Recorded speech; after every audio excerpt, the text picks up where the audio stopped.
Mon Repos, a vibrant community that lays at the eastern entrance of San Fernando, is filled with so much history and so much wonder that today we are featuring it on our 5 Facts with South is Love. A bit of a backstory: Mon Repos, which is French for my rest, was once known as the most productive sugarcane estate, and it was once used by plantation owners as a holiday resort. A lot isn't widely recorded of this estate until the 1800s, where we learn of the bloody Hosay Massacre of October 30th, 1884. In the 1850s, the Hosay Festival, which commemorates the martyrdom of Muhammad's nephews Hussein and Hassan, was brought right here to Trinidad by Indian indentured laborers. San Fernando had one of the largest Hosay festivals. However, in the 1880s, due to rising tensions on sugarcane estates, Captain Baker and his men decided to restrict the movement of the Tajas from outside of the San Fernando area to King's Wharf.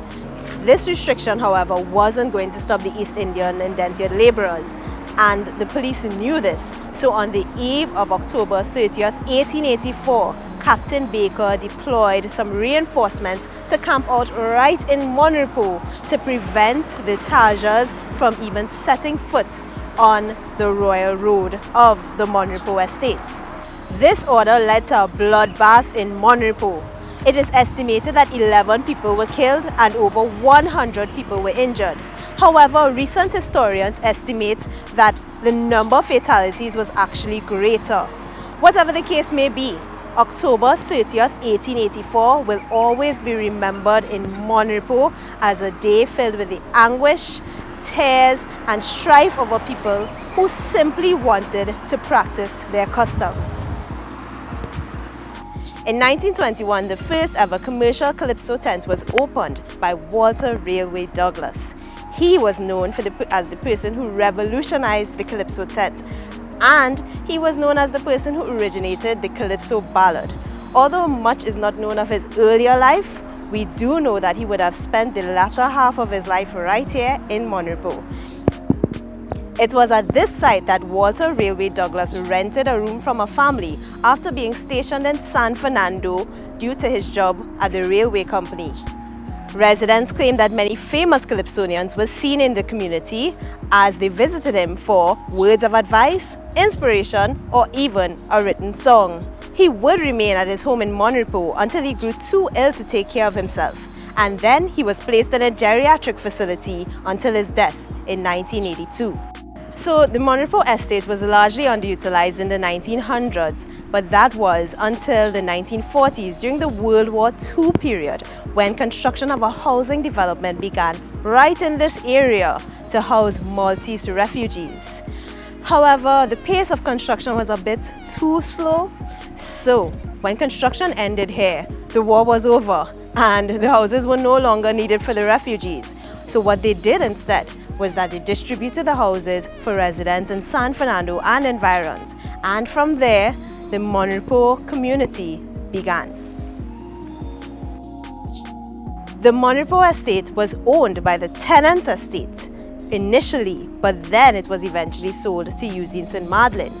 The Mon Repos estate, however, only had 5 buildings located on it. This is one of the 5. This is Terrestrial Building, originally owned by Laurie Trestrail.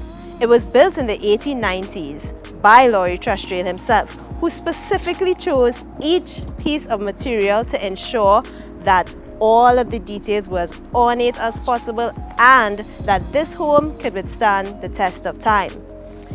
During this period, the Mon Repos estate was largely unoccupied until the 1940s, when the Mon Repos housing scheme was developed. Although this building is now unoccupied, it is still a reminder of Mon Repos' sugar estate history. This building, owned by the Colley family, was once a resting point for those who came into the city or the Mon Repos estate to conduct business or just for traveling. As communication and transportation improved over the years, business here got a lot slower, and eventually they sold it to the OWTU in the 60s. One important point to note though is that during the 1960s, when the General Secretary came to visit this building, he had to pass through the servants' entrance because he was a black man.